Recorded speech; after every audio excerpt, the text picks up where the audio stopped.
to me. I'm reading this from Graphic Online, your national communicator. And this was published by Graphic Showbiz. It says 18 brands cut ties with Sean Diddy Combs following alleged sexual assault. I read. Several companies are reportedly cutting ties with Sean Diddy Combs following the string of sexual abuse allegations brought against the music mogul. 18 companies have terminated their partnership with Combs' e-commerce platform Empower Global, according to a report from Rolling Stone published Sunday. Founded by Combs in 2021, Empower Global aims to promote Black-owned businesses with a digital marketplace that creates opportunities for Black entrepreneurs to build and scale successful businesses, and for everyone to shop Black daily with ease, according to its official website. I leave it here.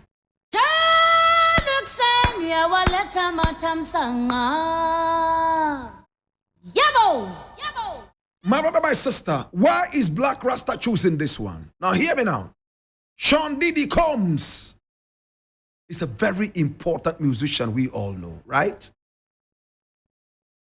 Everywhere I go, every move I make, every single day, every time I pray, I'll be missing you. We all know that song, right?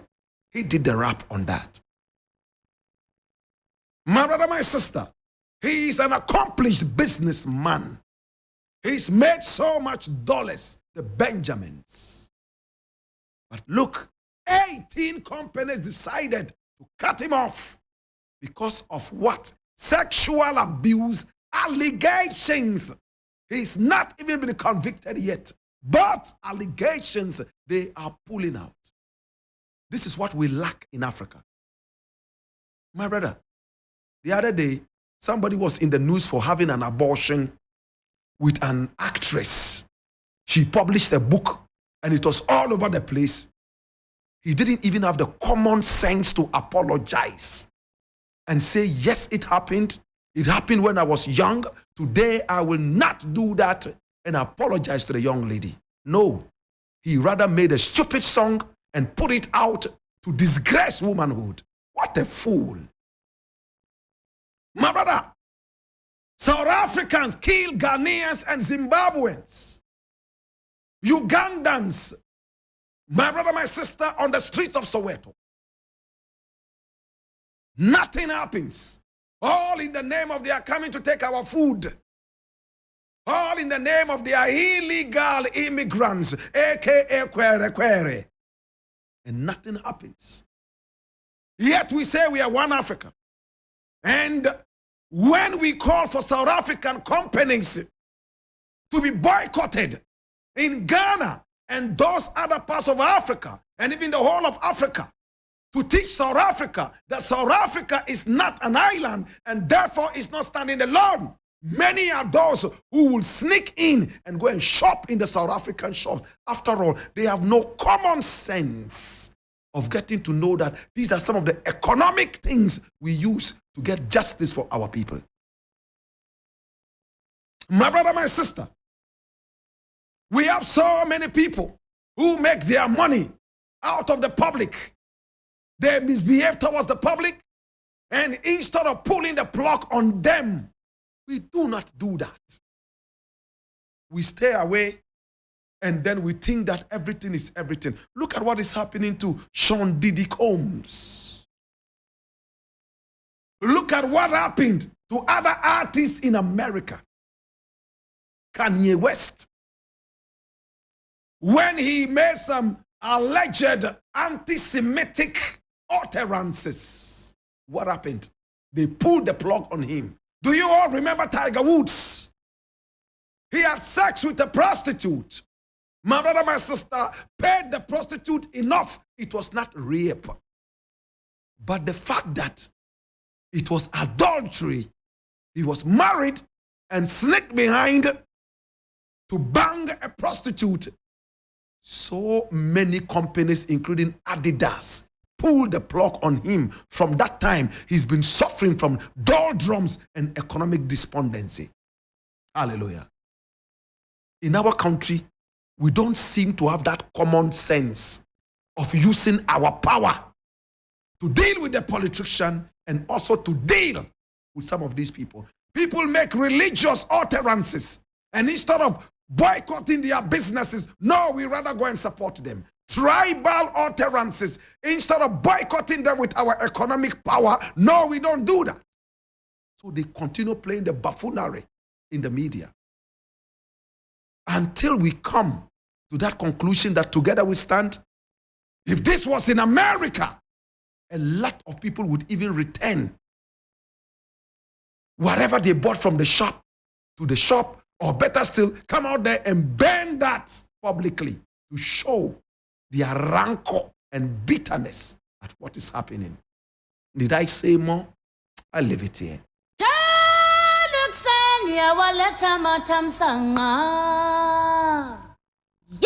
Next thing I would like to look at is coming from my own treenews.com, and it says NPP government reintroducing taxes.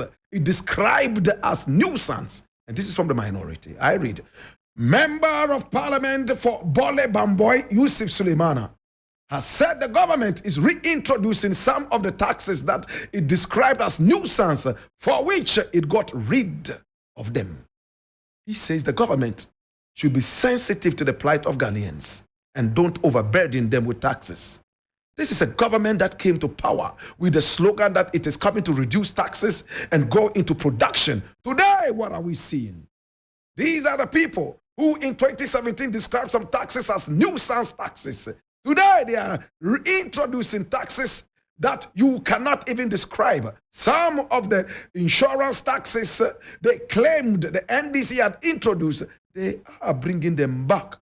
For instance, in 2024, they were saying that when you take a domestic flight from Tamale to Accra, or Accra to Tamale, or any other part of this country, you are going to pay a tax on that. This tax, when we suggested it under the NDC administration, it was described as a nuisance tax. But today, they are seeking to reintroduce it. They think that it is appropriate, and they think that it should be allowed to go through.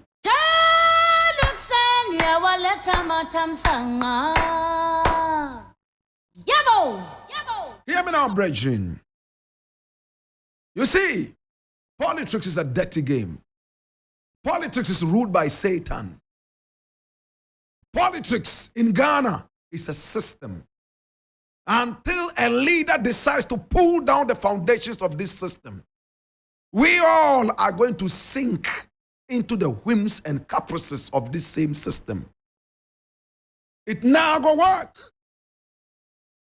My brother, my sister, NDC comes and says, okay, these taxes are okay.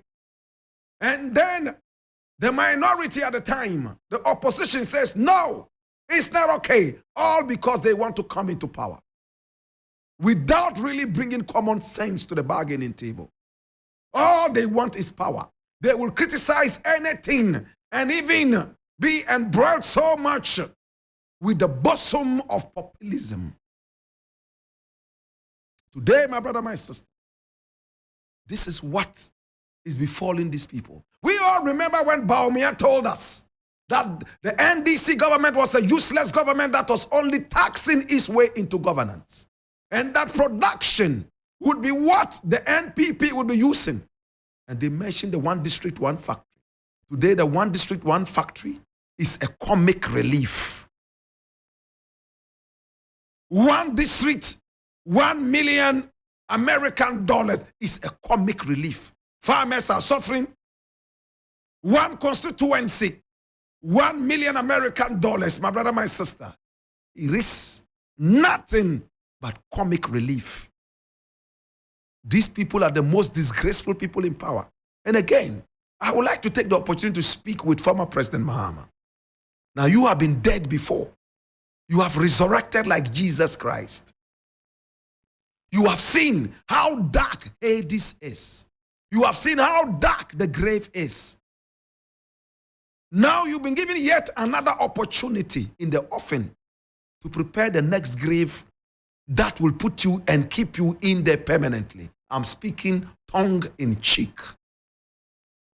It is an opportunity, if you are voted into power, again to put Ghana first.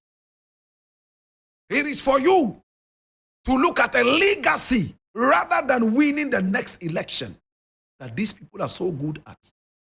Yesterday, Baumia was in Boko. He only went there to campaign, not to talk about his own Mamprusi and Kusasi people shooting and killing each other like wild rabbits. He went there. Oh, we speak the same language. We are one people. Please, it hurts me when you people are fighting. He should have ended there. But he didn't end there. When I become president, I will make sure that there is peace. Hey, look at this joker. We should wait till you are president before you can bring peace to Boku. You are a joker. I am ashamed of you. Mamprusi people, you are a Mamprusi man. Your brethren and sisters in Boku should wait for you to be president before you can bring peace. Now that you are vice president, what have you done to be able to unite the people? I'm glad he listened to me to go there. Unfortunately, he misfired because of greed. He couldn't have gone there to speak to the people without politicking. And that is what kills me. My brother, my sister, where is the production? What are they producing?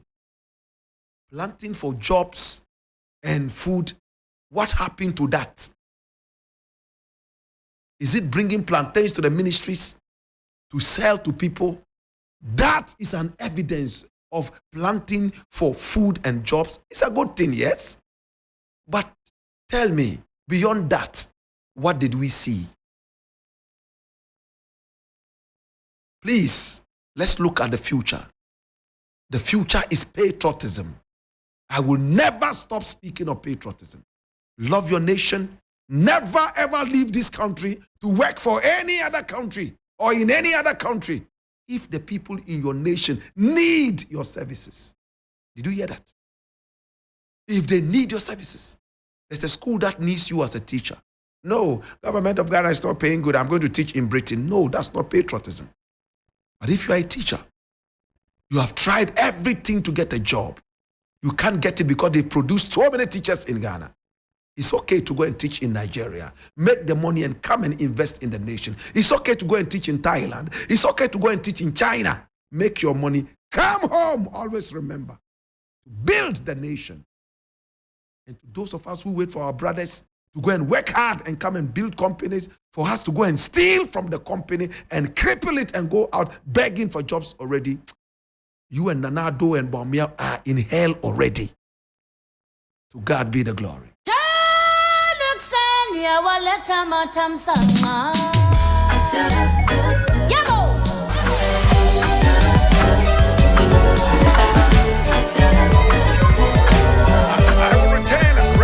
After 1240 with the African history class, preceded with what is known as for the class. My name is Black Rasta. I will see you in 40 minutes. The news at noon is next.